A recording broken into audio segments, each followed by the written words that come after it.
what also happened during the Soviet time after Stalin, this one-night decision, of course, people were not happy about it because they are Christian. They want to be part of Armenia as they always used to be.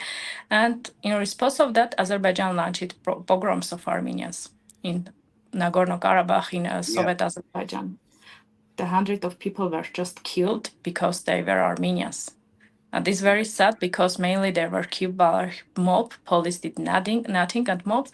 Like imagine you are living with your neighbors, who are Azerbaijani, and one day they are attacking you, your neighbors with whom you were drinking tea most probably the day before, and the next day they are attacking you. Buy my novel, Escape from the Village, from major booksellers online. Go to escapevillage.com. Subscribe to the Substack. Go to fountainheadforum.substack.com. Support the forum. Go to buymeacoffee.com/fountainheadforum. Thank you. Welcome to the party, pal. This is Fountainhead Forum 209. I have Anzhela Mnatsakanyan. She is an Armenian political researcher. She's who does a lot of different work. She's very knowledgeable about her country, Armenia, and its history. And we're going to talk about Armenia's recent war with Azerbaijan over the Nagorno-Karabakh area, and the other things about Armenia that are happening right now. It's the world's first Christian country, so there's a lot of history there, and it's definitely worth seeing if you have the time. It's a very unique country with very nice people. How are you, Anzhela? I'm great. Thank you for hosting me. Yeah. So you're an Armenian political researcher. I think you said you also have some connections to Assyrians as well. Or is that right? Yes, I am Armenian Assyrian. Yeah. Half Assyrian. My grandmother is Assyrian, so I am half Armenian, half Assyrian, and I'm extremely proud of my that identity. Because you're part of two. So you have family that's been in two groups that have been affected by genocides in the last 100, 200 years. Is that right? Yes, unfortunately, both Armenians and Assyrians suffered from genocide, and their suffering is still going on. Even though Assyria, there is no country Assyria right now, but my people are suffering from ethnic cleansings, which is going on against them. Yeah, when did that? How long has that been going on against the Assyrians? They were suffering from in Iraq. Actually, when the war is going on in Nagorno-Karabakh, Assyrians in Iraq and Syria will also suffered, and mostly they are being attacked. It's not safe place for Assyrians. Thankfully, in Armenia is extremely safe for Assyrians, so we have a huge Assyrian community which consider Armenia as their homeland. Yeah, and of course, what's been going on with Armenia in the last 150 years or so? Yeah, unfortunately, if you're looking at history, it seems that all the suffering which Armenia went on, it's kind of repeating itself, because almost 100 years after Armenian genocides, Armenia faced another genocide. It's happened in Nagorno-Karabakh last year in September, when the ethnic Armenians of Nagorno-Karabakh were forcibly to leave their country, their motherland. And before that, they were suffering in a blockade for more than 9 months without food, without supply, without anything. Azerbaijan just blocked these people for 9 months, and all the international power, they didn't manage to save these people. They were in a blockade, suffering in blockade for 9 months, and after Azerbaijan attacked them, and this attack lasted one day because Azerbaijan attacked people who were in blockade, without food, without army, without supply. These people already tired, already were suffering, already weak. And after this 1 day war, these people were forced to leave their country. It was so sad to see how people were leaving their country. People who lived their entire life, built their houses. I have many friends from Nagorno-Karabakh, and it really broke my heart. I was in Munich when this everything happened, when people were coming to Armenia, and if you see how situation is sad, people were coming like with one small packet Imagine you are living all your entire life there and coming to Armenia, starting everything all over again with one small bag. This was so sad. Like 100 years after genocide, Armenians face another genocide. Yeah, although it does at least sound like a lot of them got out, but I'm getting the impression that Armenia was once a much large or once was a larger country on the map than it is now. What areas did a lot of Armenians live in where and that they're not living in now? Now in Armenia, or because we have diaspora. Yeah. I mean, but because but if you imagine, that Nagorno-Karabakh is once part of Armenia, what other sections were once part of Armenia, or what, say in the past, back in the, maybe go back to the 1800s or the 1700s or even before that. Yeah, Western Armenia, which is current day Turkey. This was territory which used to be part of ancient Armenia, and still we have community living in Turkey. Armenian community is living in there. We have huge cultural heritage there, like for instance, city of Vani, Church of Vani, and it's a huge cultural heritage which is also getting destroyed there. Even though in Turkey, our culture is being destroyed, if we compare a bit slowly than in Azerbaijan, because Azerbaijan just vanished everything on cameras. Yeah, did you say Varni in Turkey? Is that right? City of Vani, yeah, city of Vani, ancient Armenia city, which is in current day in Turkey. Yeah, and so yeah, so that probably would, and I suppose at one time Armenia probably also touched the Black Sea, right? Yes, it was during the King Tigran II. It was ancient Armenian kingdom, which we called Armenia from sea to sea, because we also next to Black Sea, Mediterranean Sea, and it was huge kingdom. But unfortunately, it didn't last long, because it always happened with ancient countries. So one time that Armenia was, one time, touched the Caspian Sea, and even touched the Mediterranean Sea. I mean, wow. Yeah, well, yes, indeed, because this is how we can say, this was the peak of Armenian kingdom under our King Tigran II. We had a huge kingdom, ancient Armenian kingdom. Yeah. So is this something that just happened with the wars over the years, or were things that so yeah, this would have been under Tigranes. Is that what his name was? Yeah, Tigranes, we call Tigran II. Yeah. So at one time this would have included, there's obviously Armenia today as we call it, but there's touching the Caspian Sea and yeah, imagine Mediterranean Sea, Black Sea, and now small Armenia. Yeah, lesser Armenia, like towns like Nicopolis, or looks like the old Armenia even included a large section, say, of Syria and countries like that, and maybe went through the northern part of what's now Iraq and maybe included the northern part of what would have been old Mesopotamia. So yeah, so that would have been, so I guess just through various wars of attrition, the country got smaller. So yeah.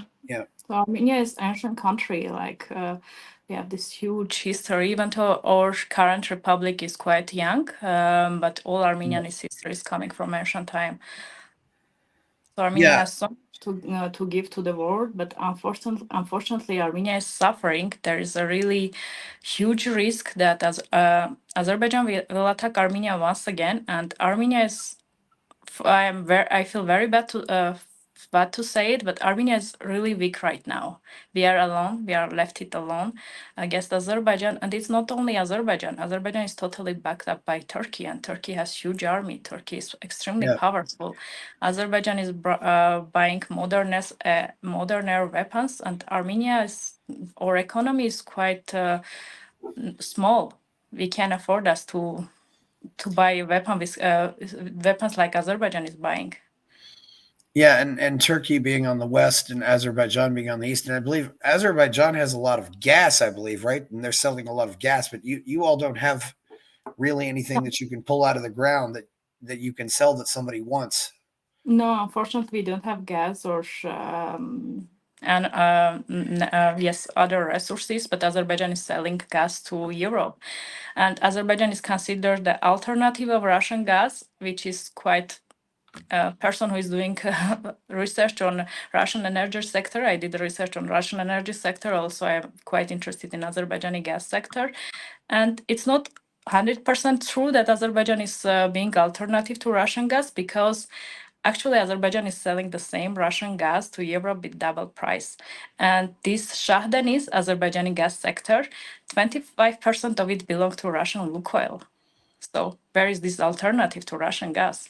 Yeah, And that's just because Azerbaijan has gas, it is doing everything whatever it wants with human right violation. And I'm not speaking about what is going on with what they are doing against Armenians. If you look inside their country, people are suffering. Azerbaijan is a rich oil country, but ordinary people are living in extremely bad condition, while president and his cycle are extremely rich. And this is the contrast, because Armenia is poor country, but people are living quite better, ordinary people, than people in Azerbaijan, which is rich country. yeah, All my international friends who visited both countries, they are saying that this contrast is so visible. yeah, yeah. I will say one thing that was visible for me when I saw it. I mean, Tbilisi looked like it was about 15 years ahead of Yerevan. I can't make a comparison, to Azerbaijan because I wasn't there, but certainly it looked like the Kartvelians were doing better than the Armenians when I was there. So of course that's what they call themselves in their native language. The Americans call it Georgia, but they call it Sakartvelo. So I call it Sakartvelo out of respect for them. And you're also in this unique situation too, where Azerbaijan is at least the boundaries of Azerbaijan are also divided because there's this section of Azeris on the east, but then there's this small section of the in the west, and I know there's also a large population of in northwestern Iran. What do they call that little enclave on the west Uh, side? Nakhichevan. Not Nachivan. Nakhichevan, yes, it's Nachivan. historical. Yeah, it's historical part of Armenia. Yeah, So actually, we had huge cultural heritage there, which Azerbaijan is totally vanished. We have this amazing Julfa, full of culture, full of extremely unique cross throne. We called it Khachkar. I'm sure you saw it in Armenia. This was not only Armenia, but also world cultural heritage, which Azerbaijan is destroyed. Destroyed our churches there. They just want to get rid of everything which is Armenian, to rewrite a history, to say Armenians were never been here. Show us. yeah. And this is interesting too because Armenia adopted Christianity in the year 301, which Yeah, was the first Christian nation. yeah. I don't know. I guess there was some, and it's always been a Christian nation ever since. So Yeah, Armenia is the first country which adopted Christianity as a state religion. Christianity is a huge part of our identity. Even during the time when we had no state, we had our church, and thanks to our church, we survived. And also during the Soviet time, we are a part of Soviet Union, but we had our church. So church is extremely important part of our identity. yeah, it's one of those things that's kept the country kept the identity because especially when you're surrounded by Turkey and Azerbaijan and Iran being being Islamic. What about Armenia's relations with Iran? Are they pretty good or? Yeah, because what Azerbaijan is doing want to show world that is the conflict between Christians and Muslim people, but it is not true because Iran is a huge Islamic country, but Armenia is Iran and had a good relationship coming from centuries. We respect them; they respect us. So our relationship is quite good. We can say that I can say that it's extremely good because we are not having economic very high relationship. We don't have military relationship because we have Russia, who don't want any other influence on Armenia except its influence. But we respect Iran. Iran respect us. Iran is a country which rich culture, which I love. I visited Iran once when I was extremely small, but I still remember this very beautiful culture. And this is the part how Christian and Muslim country can live next to each other for centuries and be a friends. So this is a unique example to show that we don't need to fight against each other if we are if we have a different religion, because if you look every religion deeply, all religion is about peace, and it's up to people interpret religion wrongly and use it for their own political agenda, which is really extremely really very sad how people are misinterpreting religion and using it for their political agenda. Yeah, sometimes I think part of the problem with some countries is the religion pacifies the people so much and just makes them nice that their countries are very easily taken over by criminal gangs, and the people just kind of bow their heads and accept it instead of fighting it. I think I don't know if that applies to every country, but it seems to be something I've noticed. So the majority of the people are peaceful, but as a result, you have a bunch of sheep, but they inevitably always get taken over by wolves. Yes, unfortunately, religion is getting wrongly interpreted and using for political agendas, for a group of people to gain economic well-being, and using other people to fight each other. Because, for instance, in my country, Armenia is the first Christian country, but we respect all the religion. We have beautiful Iranian mosque in the city center of the Yerevan, and Armenia and Iran together applied to UNESCO to include this mosque in UNESCO Cultural Heritage List. We have the largest Yazidi temple in the world, which is in Armenia, and it's extremely beautiful. And also we have a Jewish synagogue in Armenia, which actually Armenian businessmen gifted it to a Jewish community of Armenia. So we respect all religion. And me personally as well, I travel a lot. In each country, I respect their religion. If I am Christian, it doesn't mean that I didn't need to respect. No, I respect all religion. I have friends from different religion. I have Muslim friends who are coming to Armenia and are respecting my religion. Of course, when I am in their countries, I respect their religion. Yeah, and there's still some very old Jewish populations in the Caucasus region. They've been there, as long as they've been in the Middle East, effectively. A lot of people don't realize even Iran has a fairly large Jewish population still. There's we don't have a big Jewish community in Armenia. If mistaken, but we have very nice Jewish monuments. We have this very ancient Jewish cemetery in Armenia, which is kept as cultural heritage in Armenia. And it's not very famous, unfortunately, because there is no many international attention to that cemetery, but it's very nice. And I'm quite proud of my country that we keep this cultural heritage. Yeah. So Armenia is at least, respecting the non-Christian monuments. Because I guess really also I read about the Garni Temple, which is just an amazing little thing to see, but it was actually pagan when it was built. Yeah, because it looks like an Armenian version of the Parthenon, like something you'd see in ancient Greece. But it is the last standing pagan temple in the post-Soviet space. Yeah, I found that. Just obviously everybody has their own reaction, but there was just something powerful about being around, being in a building or being in some monument, and you realize this is 2,000 years old, or maybe it's even older than that. It just looks so. There was just a beauty about that just seems like it's definitely worth visiting. After seeing Armenia, I'd recommend any of my Christian friends go see the oldest Christian country in the world, just because you'll just it's a spiritual experience. It's a so. And you mentioned the Yazidis. I think there's also been something going on with the Yazidis right now too. What can you tell me about that? Yeah. Unfortunately, these amazing people also suffered a lot. As you know, in 2014, there was Yazidi genocide in Iraq, in Sinnar region, and people were get killed by the ISIS. And what is extremely sad, there is no international coverage about it. It was like 2014. It's like recently, we can say just 10 years ago, people get killed by ISIS, and Yeah. you can see all they still have pictures, everything in camera, and mostly women and children, they were killed. And what is also extremely, like, I even can't imagine how cruel people can be for doing that.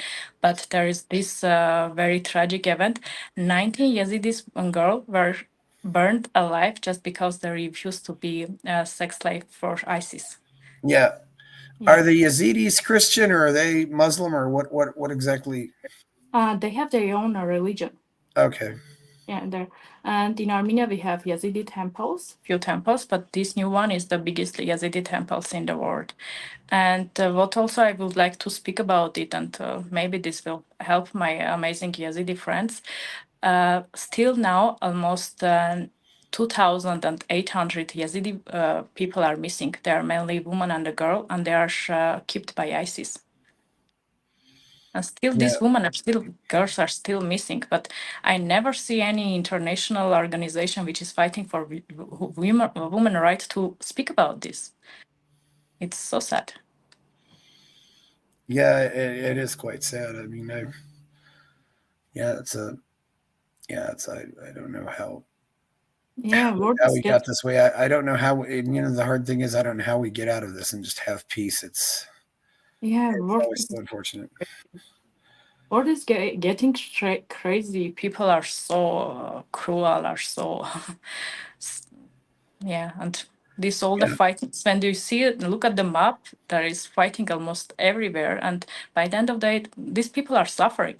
Like, even the countries which are involved in the war, even countries which are considered the aggressor who are attacking, but ordinary people who are living in their country who are not decision maker, they're also suffering. Like, Yeah, this is one thing I appreciate about as I followed you on Twitter.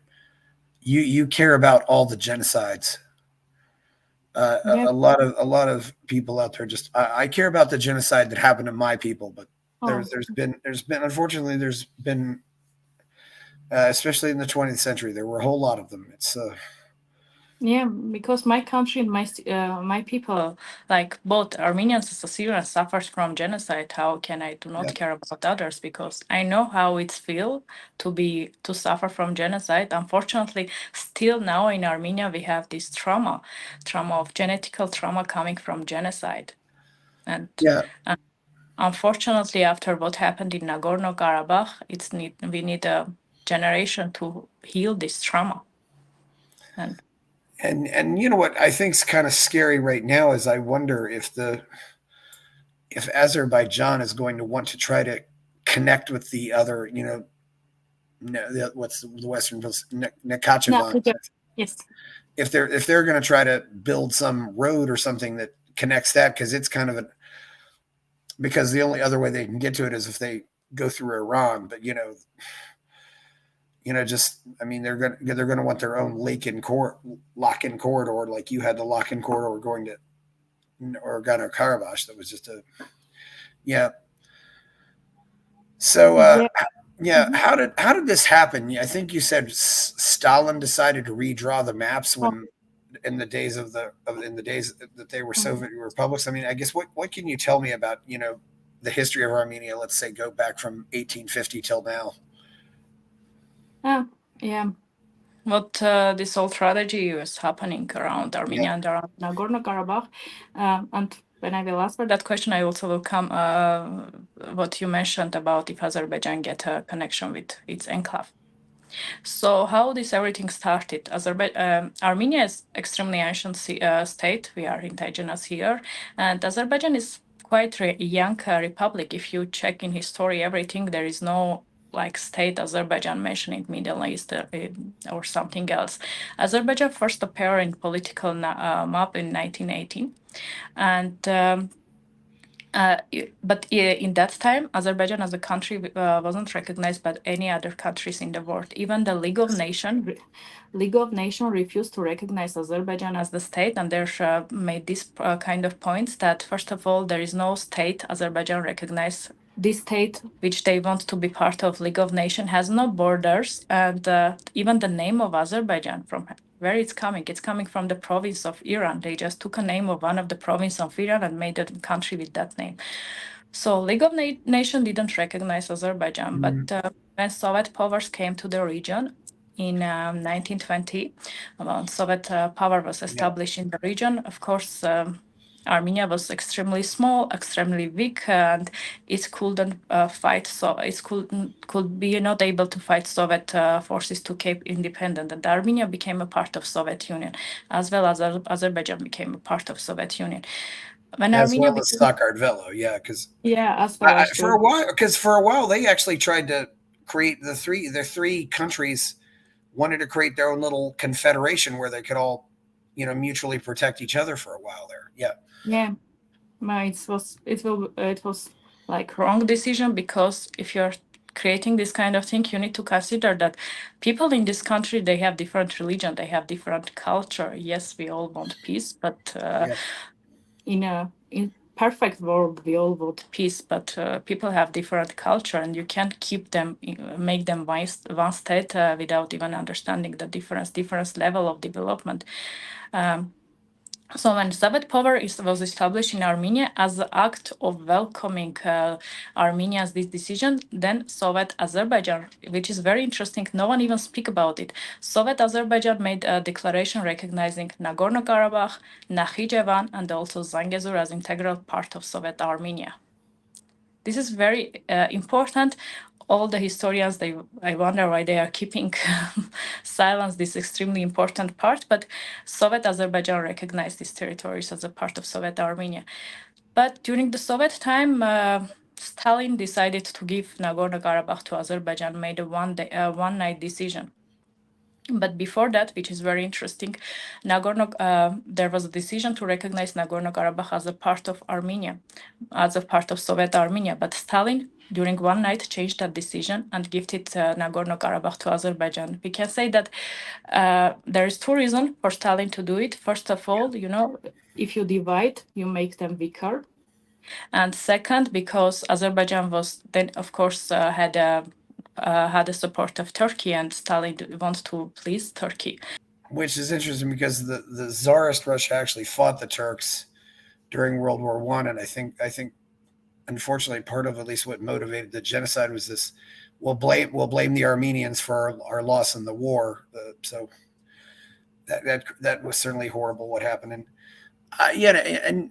Stalin himself was Kartvelian, so he's aware of all these ethnic differences in the Caucasus region, and of course there are a lot more ethnic groups in the Caucasus region just besides these three countries. There's Dagestan, there's the Ingish, there's the Kalmyks, there's the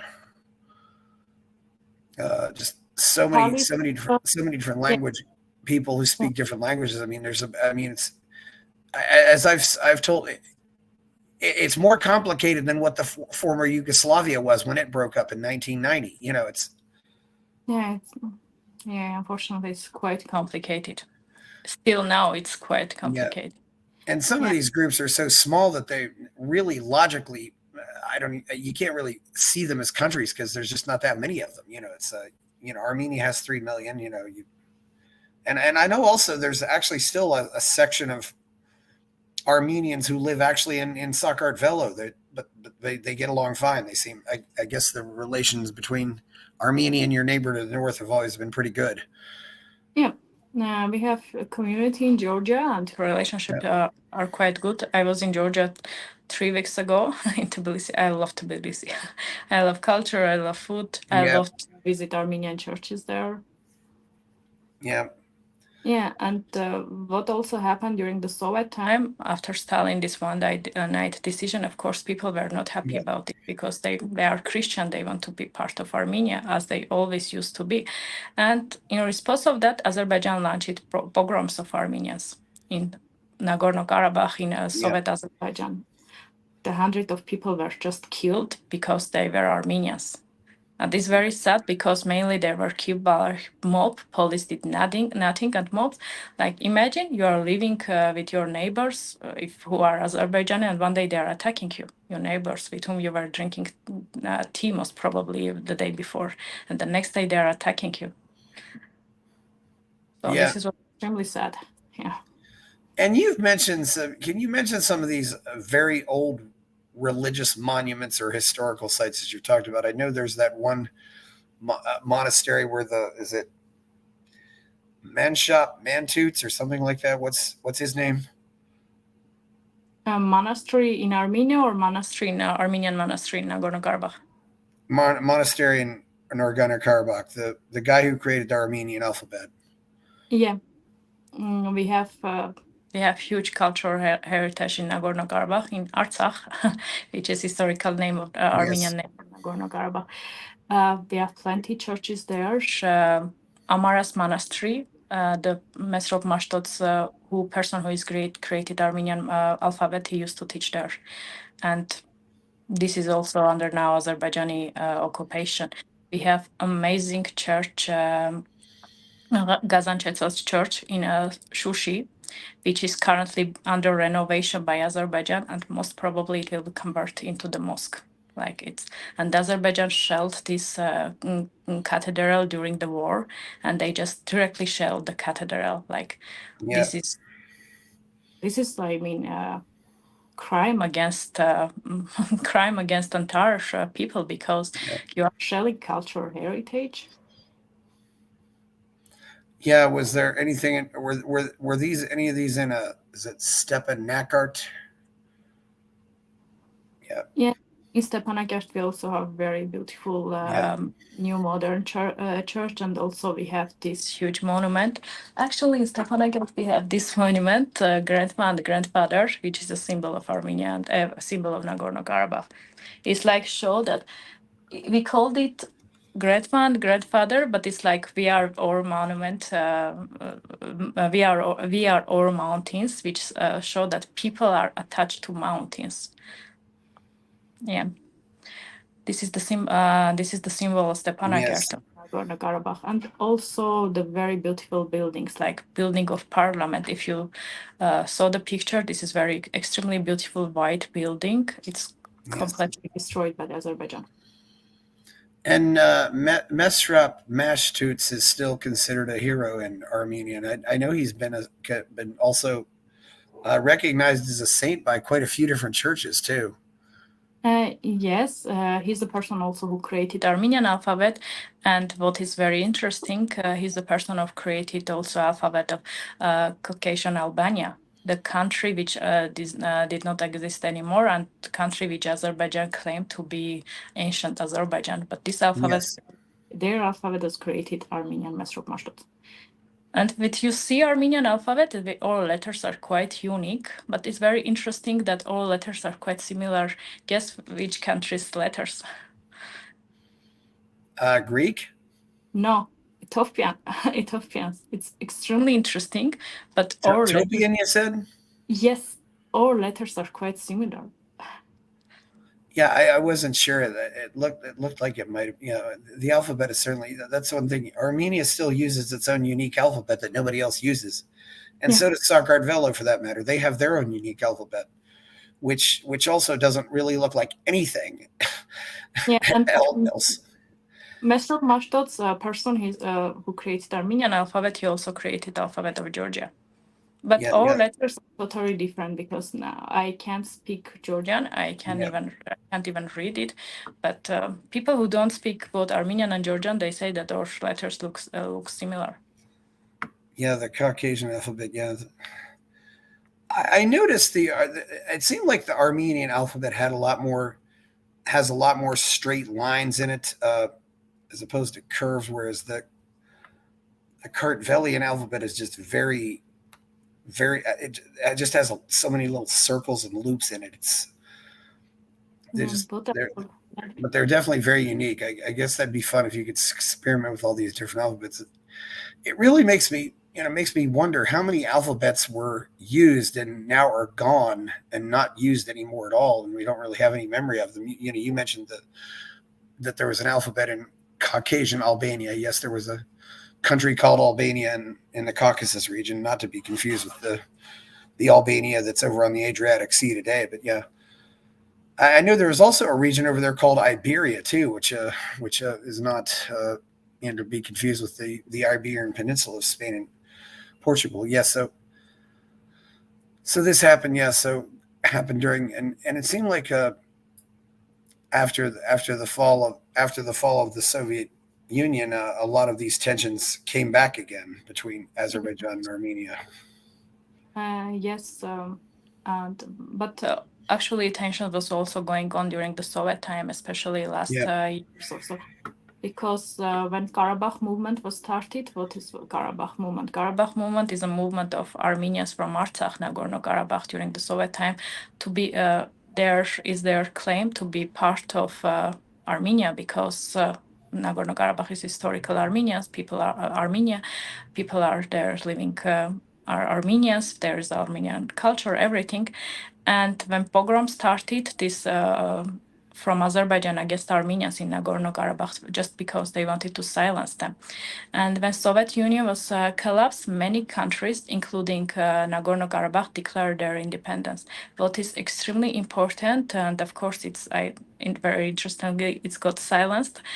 Azerbaijan and Nagorno-Karabakh became independent according the same provision of the same Soviet law. So legal basis for independence of Nagorno-Karabakh and Azerbaijan are the same. And when Azerbaijan was putting question the independence of Nagorno-Karabakh, it's putting under question its own independence because these two countries became independent according to the same law. But what is also interesting, when Azerbaijan became independent, they rejected the whole Soviet legal and cultural heritage, and then they declared themselves as surrenders of the first Azerbaijan Republic, the republic which was never recognized by any other countries, and including League of the Nation. So by rejecting the entire Soviet heritage, Azerbaijan legally reject also the old territories which were forcibly attached to Azerbaijan during the Soviet time, namely Nagorno-Karabakh, Nakhichevan. But of course, this didn't get international attention much because Azerbaijan has a gas. Even not only the historical Nagorno-Karabakh was never been part of Azerbaijan. Legally, also, Nagorno-Karabakh, Artsakh was never been part of Azerbaijan. Yeah. And as a response of the independence of Nagorno-Karabakh, Azerbaijan attacked Nagorno-Karabakh in 1991. The first war lasted 4 years, ended in 1994. And ceasefire was signed. This is also important. Ceasefire was signed by Azerbaijan, Nagorno-Karabakh, and Armenia. So Azerbaijan and Nagorno-Karabakh signed the same legal document. So de facto, we can say that Azerbaijan recognized Nagorno-Karabakh, but signing with them the same legal document. Yeah. But Nagorno-Karabakh was never really recognized by anybody else. They had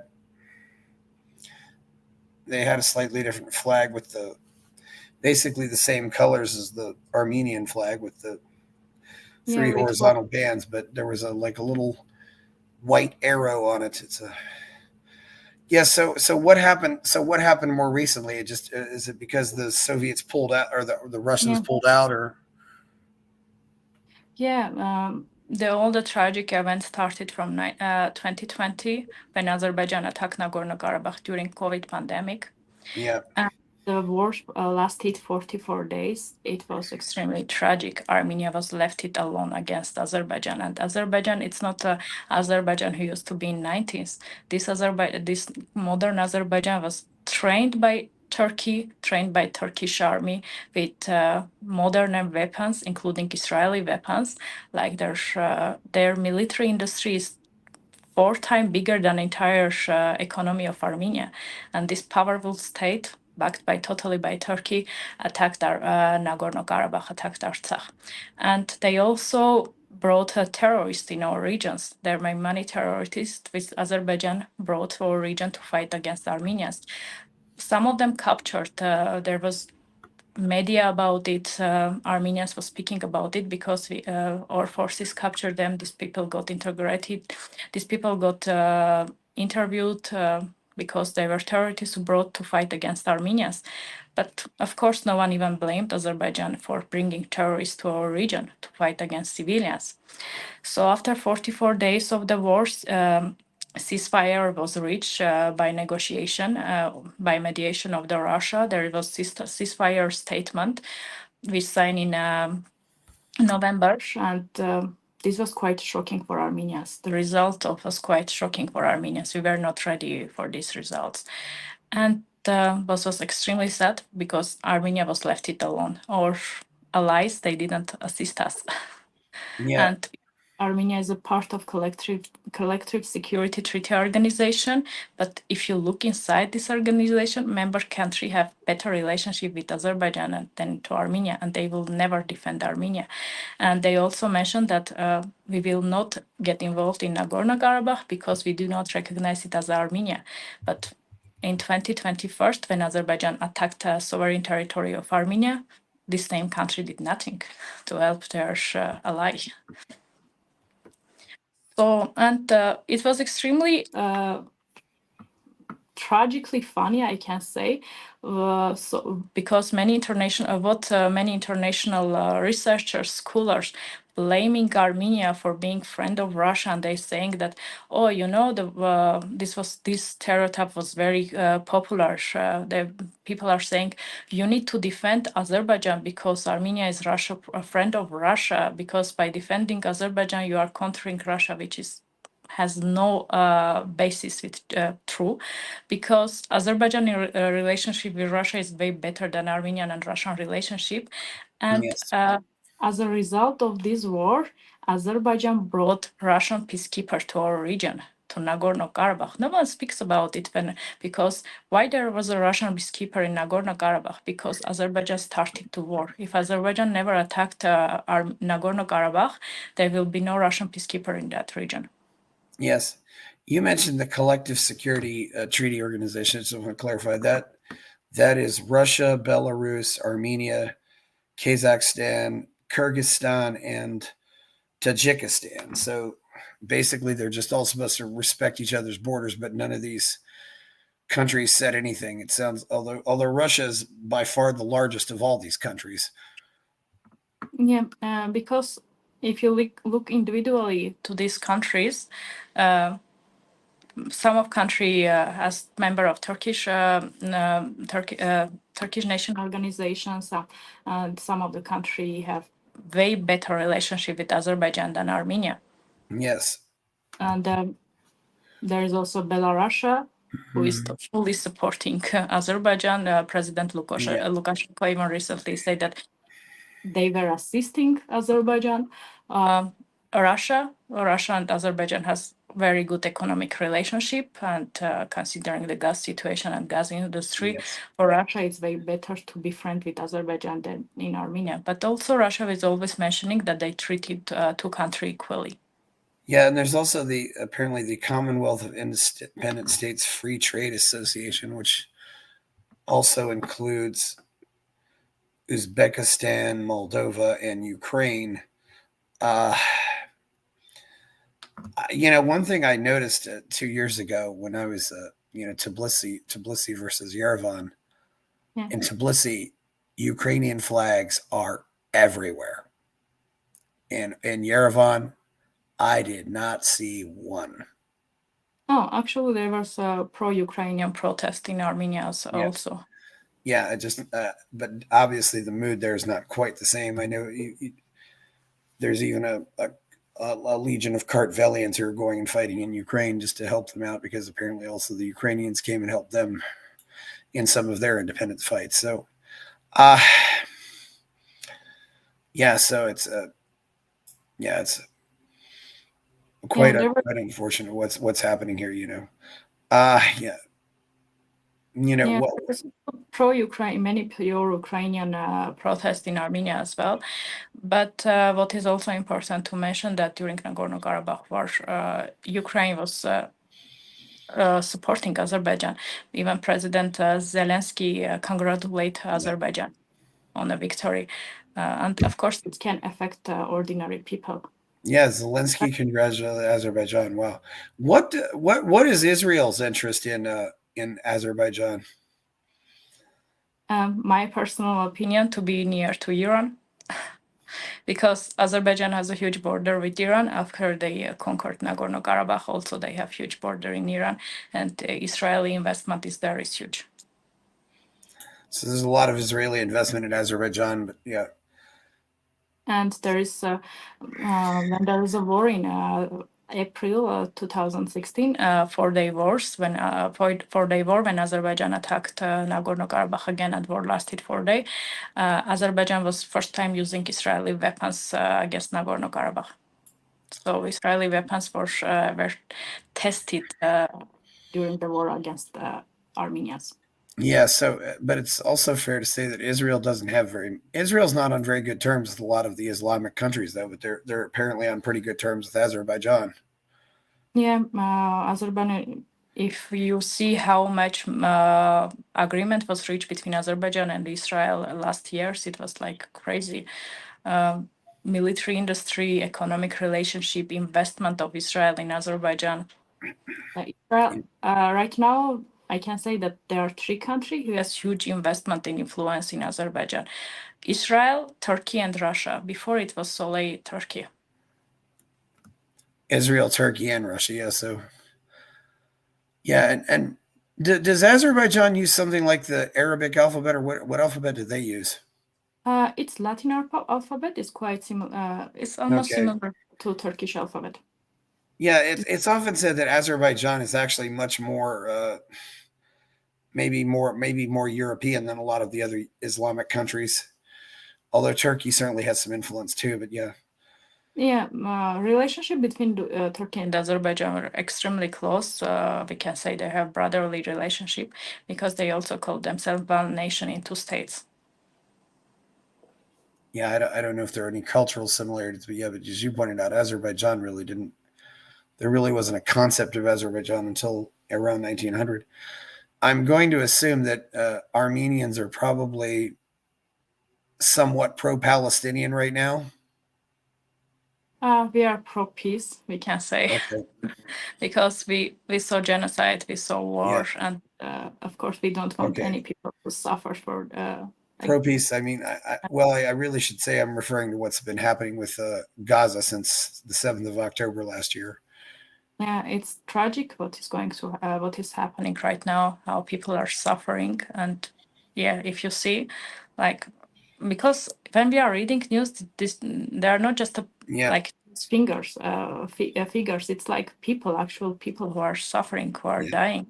And same happened with my country, with my people, when my people were in blockade for 9 months. And I had a friend whom I calling for Nagorno-Karabakh, and basically they have nothing to eat for days. I have an elderly friend. She was calling me and crying because her granddaughter wanted the milk, and there is no milk in entire Nagorno-Karabakh to buy.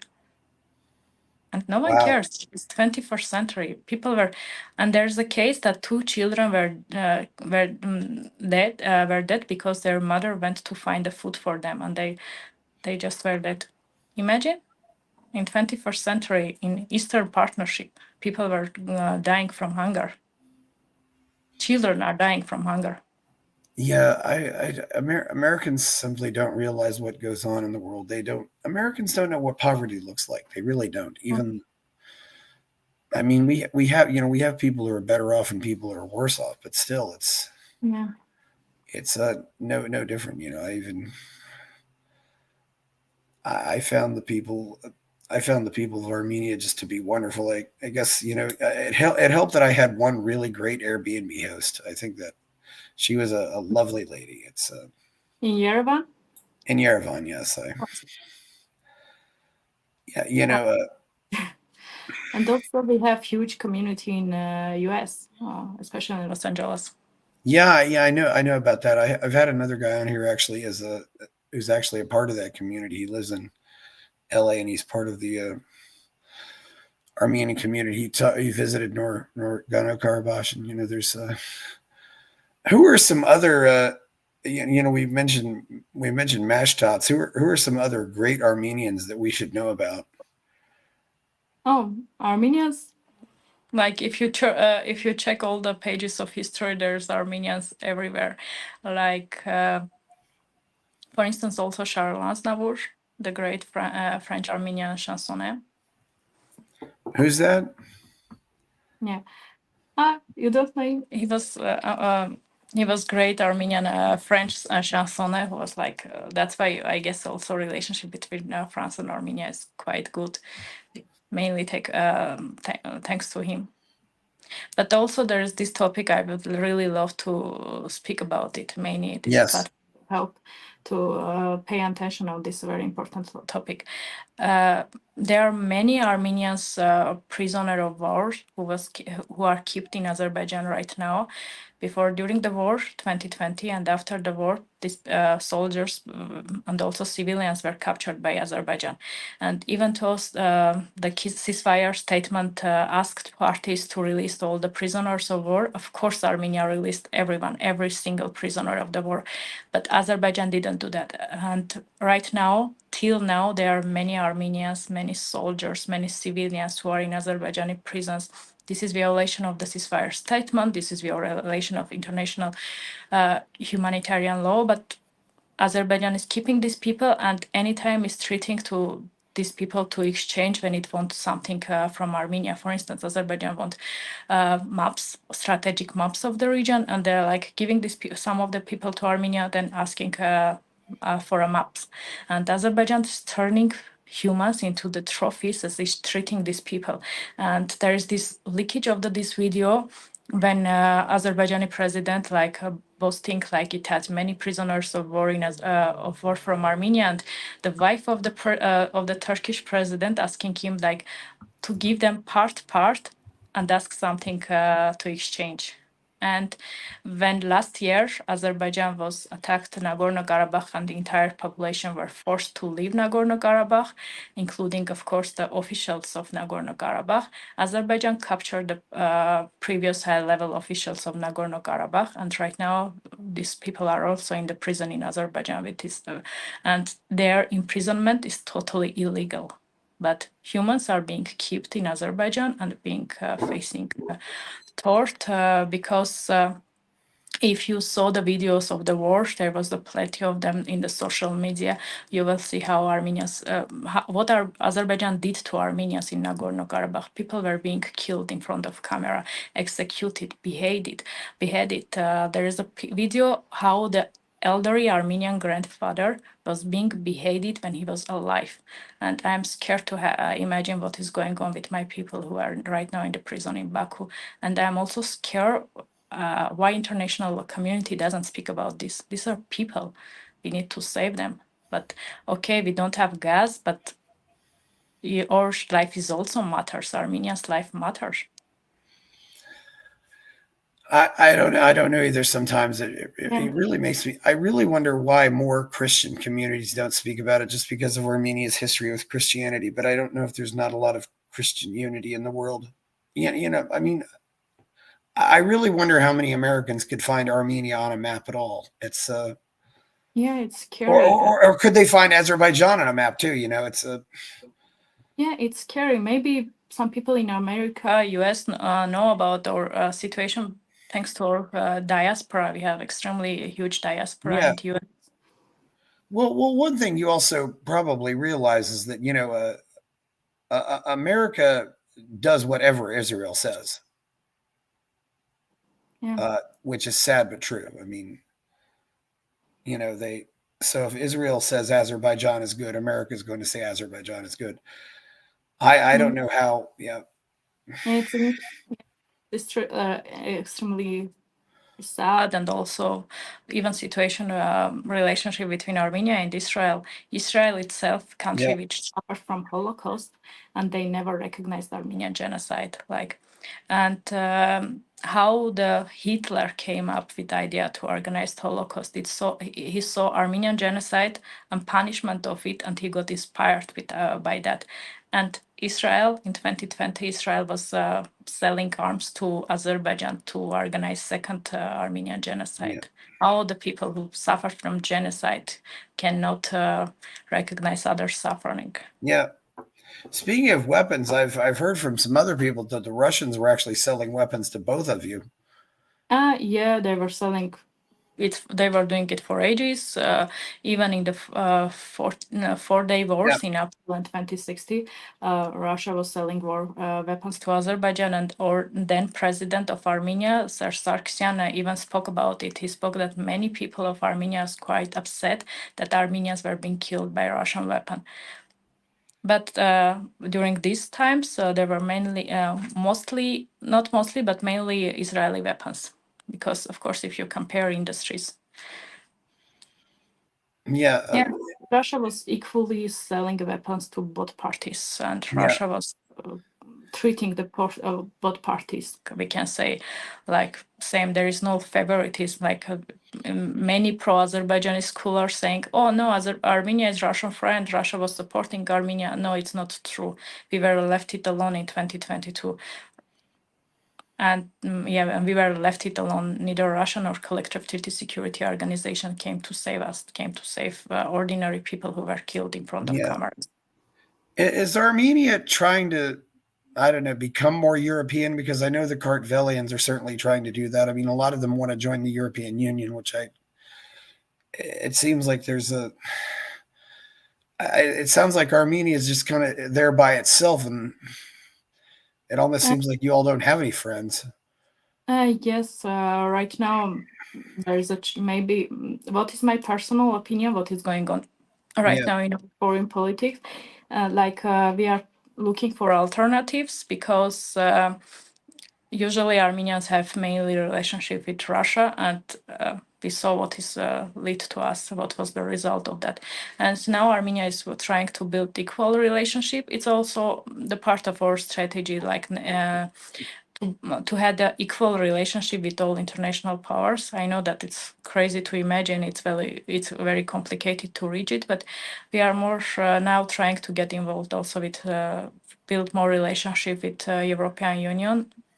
And we have extremely good relationship with France. Thanks to our shared culture, our community there. Yeah, and France is certainly a stronger ally than a lot of. I mean, if you could get England and Germany, you might help, but certainly France can be a good ally. I mean, well, France helped the USA get independence, so that's what we always remember. We've always had an interesting relationship with France. And also the fact that France has his own, we can say, energy system. It's not very dependent on the gas which is being sold to Europe. So we can say it's not dependent on Azerbaijani gas. So France can be more independent. Yeah, I also know that at least one.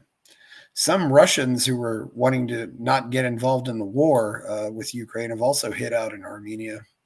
Yeah, we have many Russians and many Ukrainians, many Belarusians who moved to Armenia when war started. It's very often how these people can live peacefully next to each other, Russians and Ukrainians living next to each other peacefully in Armenia. If you see that, you understand that it's not about the people. Ordinary people suffer. It's like politics. It's like few people in power who launched the war and then let ordinary people to suffer. We had many people, and of course the result of that, and we have many people who came to Armenia. We had a huge inflation in Armenia, and this was bad result for us. But we were very happy that people who suffered from war see the opportunity to escape and live in Armenia. How they feel in Armenia. Yeah, and not to mention Armenia is just a really pretty place. I mean, I got lucky to have that road trip from by Lake Savan and through Dilijan and on my way to Tbilisi, so we got to stop and see some of the natural beauty there. The Caucasus region is pretty amazing. Next time you visit Armenia, you must visit our city Gyumri, which is considered the culture capital. Gyumri, you said? Gyumri, yeah, it's amazing place. How do you spell that? Gyumri. I will send you a link. I will send you videos about it. It's Yeah, I'm extremely still not beautiful. getting the spelling of some of these cities, but it's definitely sounds like I know you really like Goris too. That's a place you seem to like you. Yeah, Goris is amazing. I was in Goris last year when people from Nagorno-Karabakh were coming to Armenia. I was there to Yeah, support my. Goris is also extremely beautiful. Each part of Armenia yeah. is unique, beautiful. One thing though is that if you fly to Armenia, you're pretty much going to fly to Yerevan. You don't really have a choice in that. I mean, there's really just one just really one big airport, and I suppose most Yeah. everything else you just go by car. But We have also a airport in Gyumri, but yeah, there is no many flights there. But by car, Armenia is small. yeah. Unfortunately, Armenia is small, and by car you can like visit entire Armenia. The guy I was riding with, he stopped and got gas, and I noticed that the Armenian gas tanks and gas pumps looked completely different from anything else I'd seen. Oh, And the attendant had to do the gas for him and all that stuff. That was quite interesting. I'd never seen it was just very very different from anything else I'd seen in Europe or South America. It's a and from what I hear, also, I guess Armenians do a lot of Armenians still speak Russians and they watch Russian television. That's what my and Airbnb host told me. no, mainly we can say the generation of 90s, we speak Russian. For instance, Russian is my Yeah, second language. I speak way better Russian than English. But the younger generation, they speak more English. And when I was a kid, there was many Russian TV shows, even cartoons, which I was watching as a kid is mainly in Russian. That's why also I spoke Russian from very early ages. But right now, everything is in Armenia, like TV shows, yeah, and in Armenia. And this younger generation, they mainly speak English. You can see also people younger than me who don't understand Russian. yeah. Well, I also noticed too that all the signs there were most like you enter a city and you'd usually see the name of the city in the Armenian alphabet and then in the Latin alphabet as well. So Yeah, yeah. also the And same. It's Armenian alphabet and Armenian signs in Armenian and in English. And it's also certainly worth interesting to go visit the Genocide Museum. I mean, well, it's also interesting to see all the different people who bought trees at the Genocide Museum. It's actually a very people who might not necessarily have a lot in common still want to recognize this tragedy. It's a Yeah, it yeah, it's because humans are being humans. It's same about us when you are saying that I also speaking about genocides other people are going through. It's like I did not suffer from that genocide, but I feel that suffering because, and it's about humans or being humans or caring about justice because by the end of the day, if we want the world be better, we need to care about others as well. I realize too, though, that it's I live in a country with 330 million people, and I just realized that it's very hard for some of these smaller countries to stand on their own. They really can't. It's that Mm. it's just a completely different kind of life, and you have to depend on a lot more on foreign trade and a lot more on you just have to work together with a lot of people in foreign countries. It's just Yeah, for very instance. interesting how that works out.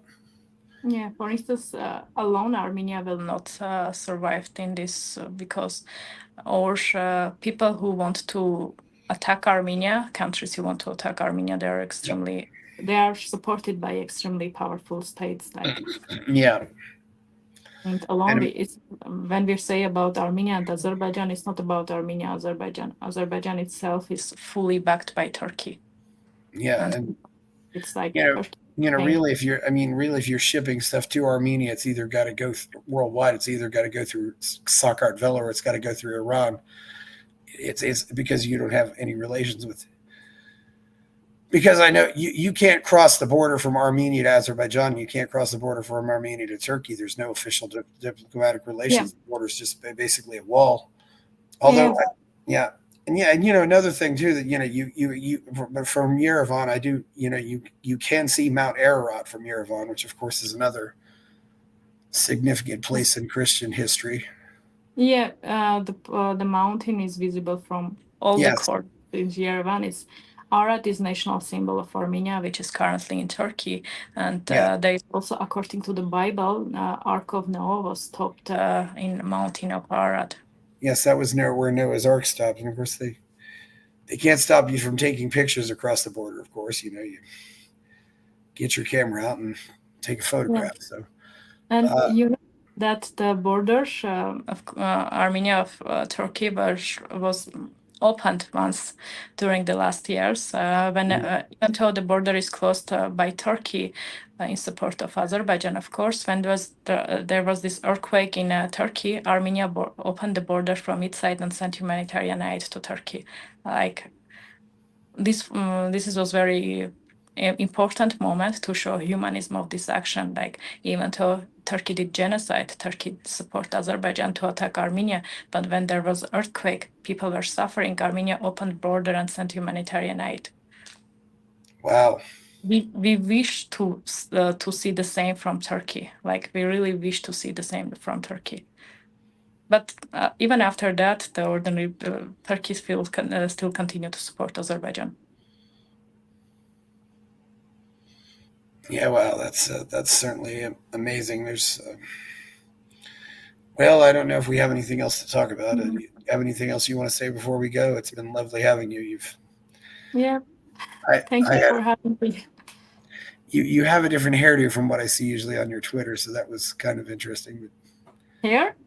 yeah, Oh, that's for my hair. it's lovely either way, though. Thank you. Oh yeah, I And found. those are my flags. This is the What is flag that of other flag, by the way? I see the Armenian flag, but I don't know the other flag is kind of a Assyrian flag. Syrian flag. Well, Yeah. yeah, And it's this is got a little symbol in the middle, and it's got a red and our, white stripes going diagonally. It's kind of a cool little flag. It's a yeah. Now we want to, people are working to have this flag emoji. I hope it's soon we will have a Syrian flag emoji. Yeah, I wish we could have got an Organa Karbash emoji on Twitter and Yeah. places, but we couldn't get one of those either.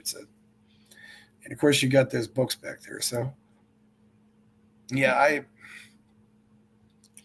I hope this all works out. It's a lot different after you visit a country. I mean, I never, I've really been very much an advocate of we just need to stay out of people's business. But there are now places that that I've told my friends there, said, I'll come fight for you. I may not ask my neighbors. I mean, I won't ask my neighbors to go fight for these other countries, but I'd go fight for these countries myself. There's just a lot of beautiful people here, and I think what we can do in this case, not only for Armenia, but also the other countries, people who are suffering, we just need to speak about it, use our platform to speak about it. That's why also I'm using my platform to speak about everything which got silenced. For instance, Yazidi genocide, the suffering of Yazidi, that yes, the women who are right now captured by ISIS. I can't even imagine what is these women are going through. And like it's break my heart that no one is even speak about it, so I'm using my platform to advocate about them as well. yeah. I don't know. By the way, I don't know if you've. I also have some friends in Venezuela right now who are trying to make Venezuela free again. So I have one friend who's hiding at the Argentine embassy, and I have well, there's another woman who just got arrested by the regime. I have 11 mutual Facebook friends with her, but I don't know her. So what's happening in Venezuela is not very good right now, too. Yeah, the entire world get crazy. I, How we reach even this place, I didn't know. it really has been crazy, and it's just amazing that the people of your country just seem so loving, even though they've had so much happen to them. It's when you're talking about giving aid to the Turks, I mean, I probably wouldn't be able to just say, okay, well, I'll give you aid when you recognize the genocide you did against us. It's and Yeah. apparently, it's still illegal in Turkey to talk about that. They not only didn't recognize, they also rejected genocide. It's because when you see how Turkeys behave, like they're saying, we didn't do it, but we will do it again. Yeah, unfortunately, also that's not Turkey. That's not the only genocide they've done. There's a genocide against Greek people. There's a Yeah, genocide against Assyrians. Yeah, and this is what's so interesting about the Caucasus region is this has been a place where Turkey and Russia fought all these wars, and they fought a whole lot of them. Yeah. So okay, well, Yeah, it's been great having you, Anzhela Mnatsakanyan. yeah, you did it. It's even hard for Armenians to pronounce my surname, so you did it. You are so I knew you'd be lovely. That's why I wanted to bring you on here. So Oh, thank you very yeah, much. seeing your And pictures on Twitter and your eyes, just I knew they were oh, powerful. So I said, yeah, I got to bring this lady on. So look what I have. yeah, nicest thing is you're making me want to come back there. So Yeah, I'll definitely advise you to visit Armenia. Best season to come to Armenia is either May or September. And this time when you come, I will made a list for you, the places you need to visit, the foods you need to try. yeah, there's always everybody's got their own unique food, no matter where you go. So thank you very much, Anzhela. Please go buy me a coffee at buymeacoffee.com. Subscribe to my channel, follow my or give my video a like or a thumbs up, and also go buy my novel Escape from the Village. Check out my Substack. I'm Chris Baker. We're out.